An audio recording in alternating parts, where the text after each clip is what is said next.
The capital of Madagascar, Antananarivo, lies roughly in the middle of the island. This is the story of a 1,000-kilometre bike ride from the capital to Tuliar, which two of us did with bicycles and a point-and-shoot camera. Madagascar is known for its wildlife, but human origins there are interesting too, with people having come to the east coast from Polynesia and to the west from Africa. It is the only country on Earth where you can see lemurs. Lemurs developed here millions of years ago when Madagascar split apart from the supercontinent Gondwana.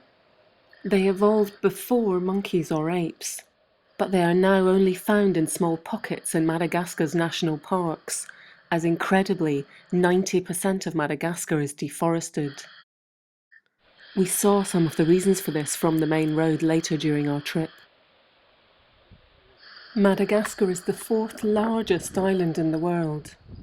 Its coastline spans 5,000 kilometres, although 70% of the central landmass is a barren highland plateau over 1,000 metres in altitude. There is only one tarmac road heading south out of the capital, the RN7 or Route National 7. After a few days in our first national park, we decided to head on south. We were also hoping to see a vanilla plantation, a silk farm, and one of the world's largest sapphire mines. But first we were going to Madagascar's second largest city to take a train journey down to the east coast. This journey should take only 7 or 8 hours, but on the day we travelled it was 3 hours late setting off, took 18 hours and didn't arrive until 1 AM. The journey is only 160 kilometres, but goes over 67 bridges and through 48 tunnels. The single locomotive acts as both a passenger train and as a goods train to the coast. There is no road here, and this railway is the only outside link for these villages. Each stop took an hour to load and unload the goods from the train, and vendors, including children, would try to sell us produce. The train journey ends at the town of Manakara on the east coast of Madagascar.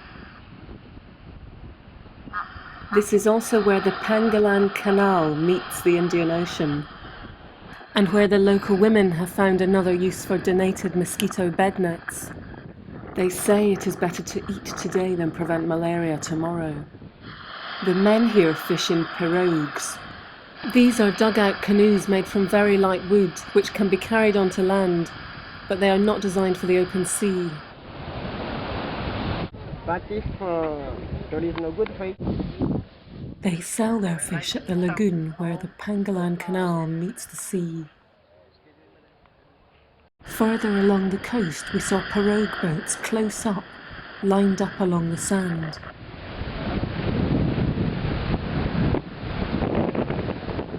A bridge across the canal that had collapsed 2 months previously under the weight of a lorry showed no signs of government repair.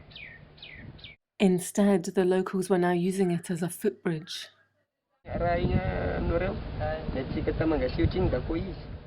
The canal was built by the French in 1904. It is one of the longest canals in the world and is still used for transporting goods. The canal travels 600 kilometres parallel to the sea up the east coast of Madagascar. Breadfruit grows along its banks.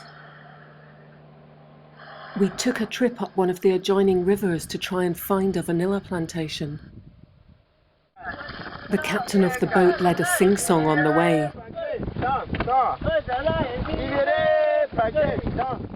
We passed a number of villages where local women sold bundles of vanilla and were cooked a delicious lunch by the crew.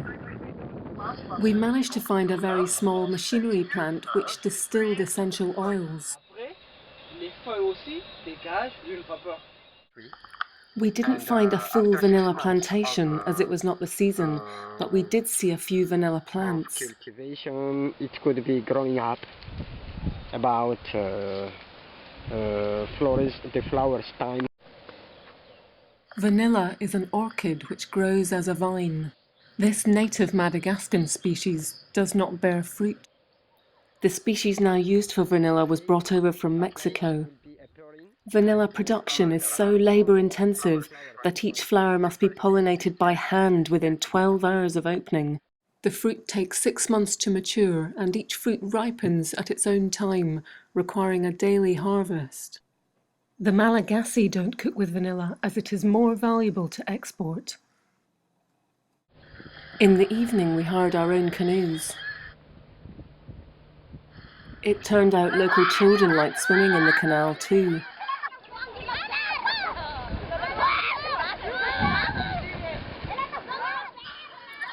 Later that evening, our guesthouse owners warned us about banditry in the south of Madagascar and advised us not to cycle at night. Up in the highlands again, we were back on the bikes. We passed a lot of brick ovens, and making them is apparently one of the more lucrative jobs. It wasn't long before we cycled into mango territory.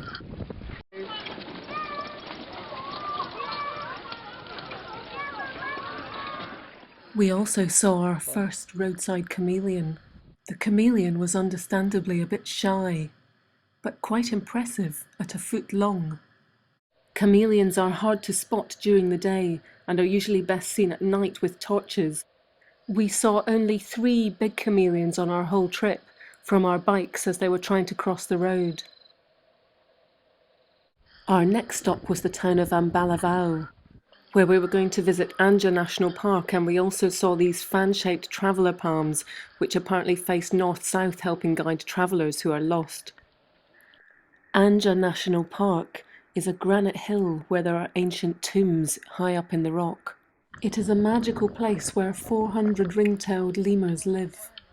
There are also interesting smaller creatures, including strange lizards and unusual-looking plants. Back in the town, we went to visit the silk farm. Wild silk cocoons are individually searched for by hand from the bush. Both the darker wild and paler cultivated cocoons are gathered. The larvae are killed by boiling in water for half an hour before the cocoons are left to dry in the sun for a week. The cocoons are then boiled continuously for 3 days. Afterwards, the softened silk, which still looks pretty horrible and nothing like the final product, is dried again before being laboriously separated into single threads.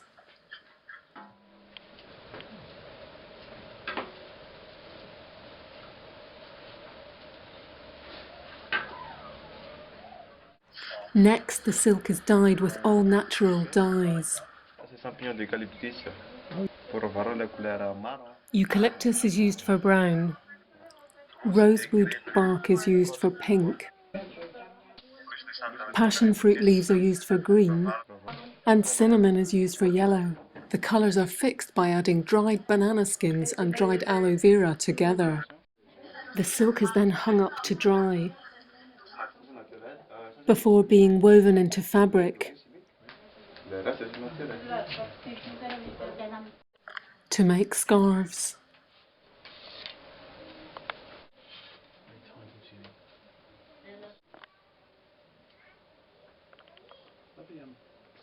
We tended to start at 5 a.m. without breakfast, as guest houses were generally 100 kilometres apart. I had my longest cycling day so far coming up at 137 kilometres. I might have got there faster if I'd picked up a few tips from the local Malagasy cyclists. We approached our last and my favourite national park, Isola, the high ridge in the background, where we were lucky enough to see 2 sifakas. Here, one member of our party made us splash out for 2 days on luxury cabins. On our way to the national park the next morning, we spotted the most colourful of our roadside chameleons, the Malagasy giant chameleon, which is also about a foot long. Chameleons have probably been around for 100 million years. They used to be more widespread, but now half of all species live in Madagascar. Chameleons are lucky enough to have eyes that rotate independently to cover 360 degrees. The upper and lower eyelids are fused together, leaving only a pinhole for the pupil to see through. They can focus on two separate objects at the same time, and can also see ultraviolet light. They don't have ears as we know them, but they can communicate through vibrations through the branches. Not all chameleons can change colour, but many species have special cells called chromatophores in their skin, which contain pigment. The skin itself is actually transparent, but there are 3 layers below this. The upper layer contains red and yellow pigment, next is blue and white, and the deepest layer contains the black pigment, melanin. They change colour according to the environment, temperature, and also emotion.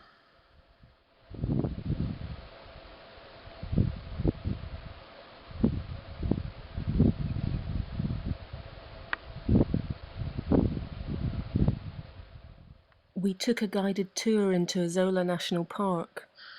There are lovely waterfalls inside with pools where you can swim. There is only one poisonous animal in the whole of Madagascar, but there are a number of poisonous plants. It is said that a single drop of the white sap of this one can kill a man.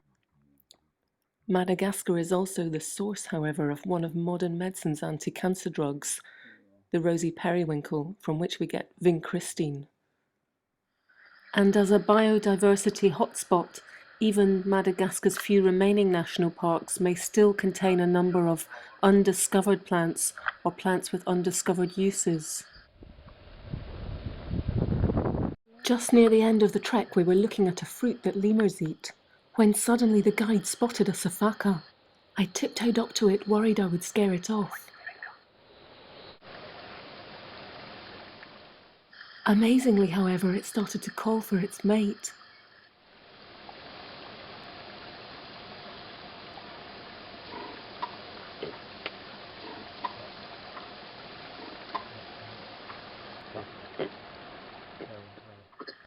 There are only 40 safaka in the park, so we were really lucky to see them having just one morning there.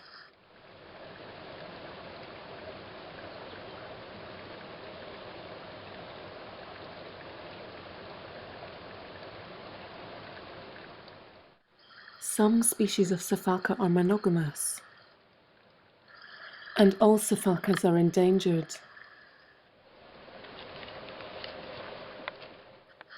This pair were so tame they let us come to a metre away from them, and they looked us straight in the eye.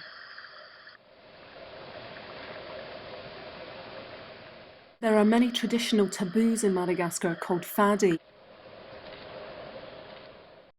One of these is that lemurs are believed to be the spirits of local people's ancestors, and traditionally this is why they are not harmed, although there are reports of this changing. These safakas don't drink any water at all, getting all their fluid from vegetation, and have very special kidneys. Safakas and also Indri lemurs differ from other lemurs by leaping vertically rather than horizontally.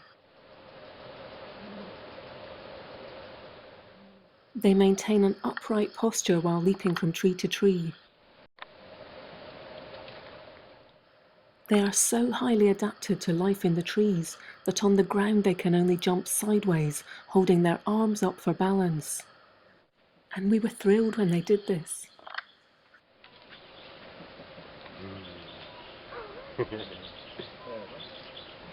The next day we set off for Ilakaka, the sapphire mine. We were not far along the road when I had a blowout. Luckily, the expedition maintenance man, Sean, was on hand, and some fragile packing tape came to the rescue. Thanks to Sean's tape we got there, got a new tyre, found a cheap guest house, and had a 3-course lunch. Next up was a tour of the sapphire mine, in French. There wasn't much in the way of health and safety around the old mine shafts, which are used to look for signs of ancient underground riverbeds. Many of the workers are Madagascan, but also Thai and Filipino.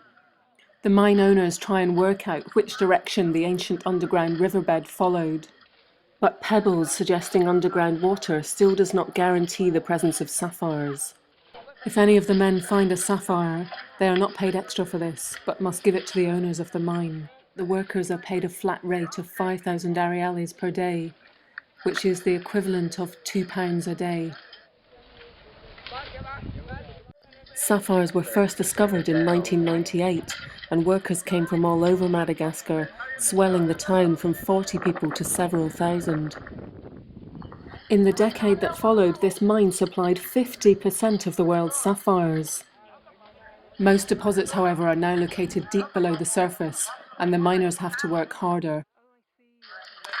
Jobs are so few and far between for the men in Madagascar that it is still worth their while to do this for £2 a day. Sapphires come in many colours, but it is the blue ones that are the most prized and valuable.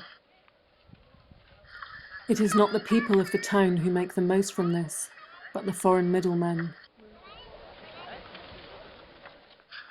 There are separate jobs cutting the gemstones by hand for those who still have razor-sharp eyesight.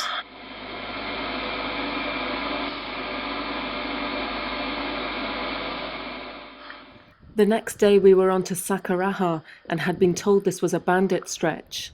There is increasing banditry in the south of Madagascar due to poverty, which can even affect locals, although we heard that incidents were usually at night.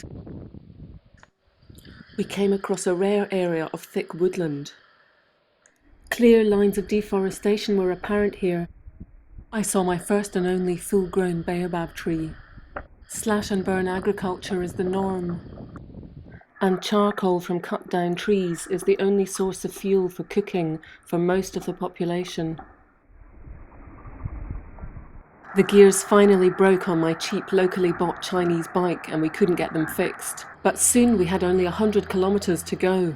Cycling fixed was not so bad downhill. Like a mirage, a rare cafe appeared selling omelettes and coffee. This was a stroke of luck, as approaching Tuliar the land became very dry and there was hardly any cloud cover to shade us. I thought Sean had been overloaded at 30 kilos until I saw one of the locals. The land was so parched here that even the cactus had withered. We came across a very interesting tomb by the roadside. The Malagasy here believe that the afterlife is more important than the life. The funeral of an important man is attended by the slaughter of all his cattle for feasting. Traditional exhumation, called famadahana, necessitates that the bones are exhumed and rewrapped. Relatives believe otherwise their ancestors will get lonely, and that the same care will be taken of their own spirits after they are dead. We finally finished the 1,000 kilometres and made it to the spiny forest at Tuliar for our last few days of relaxation by the coast. And there we saw the smallest lemur, the tiny mouse lemur. Mouse lemurs are the world's smallest primate. As there are hardly any large land predators in Madagascar, lemurs evolved into many different sizes, taking up every possible ecological niche, although many are now extinct. We saw some strange triffid-like plants and pachypodiums which can store water in the trunk. We also saw a plant with red sap which can apparently make you blind, and the antidote which was white sap from the plant just beside it. We saw a plant which photosynthesizes through its trunk without the need for leaves, and another plant which can germinate by just one of its leaves falling on the ground without any seeds, called Napoleon's hat. We did a short trip south along the coast to an estuary at a place called St. Augustine, where a large river drains down from one of the Highland National Parks.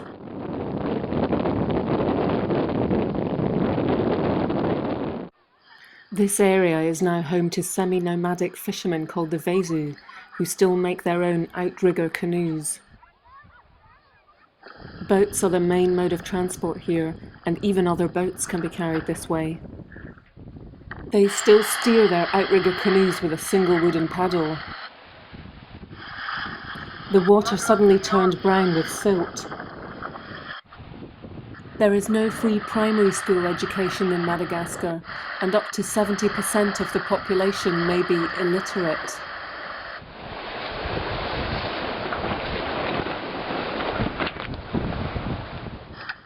Back on dry land, I found my last chameleon. I found this one in the grounds of the guest house where we were staying, and I stalked it for 3 hours.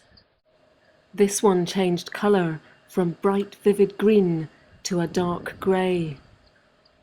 After about an hour, the chameleon worked out that I wasn't a threat to it and let me come close.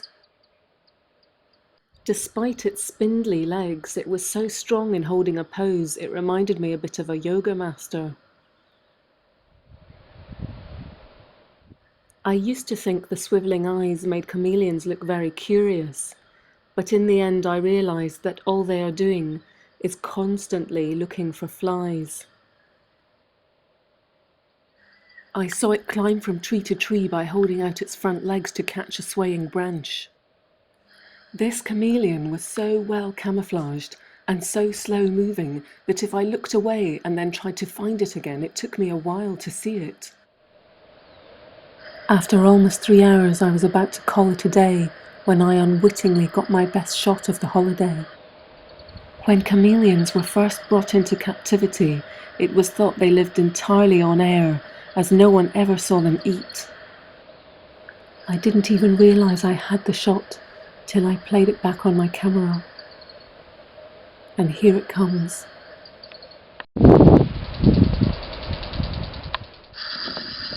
The tongue is so fast that you can't see it with the human eye. The only thing you see with the human eye is the chameleon munching. And here it is in slow motion.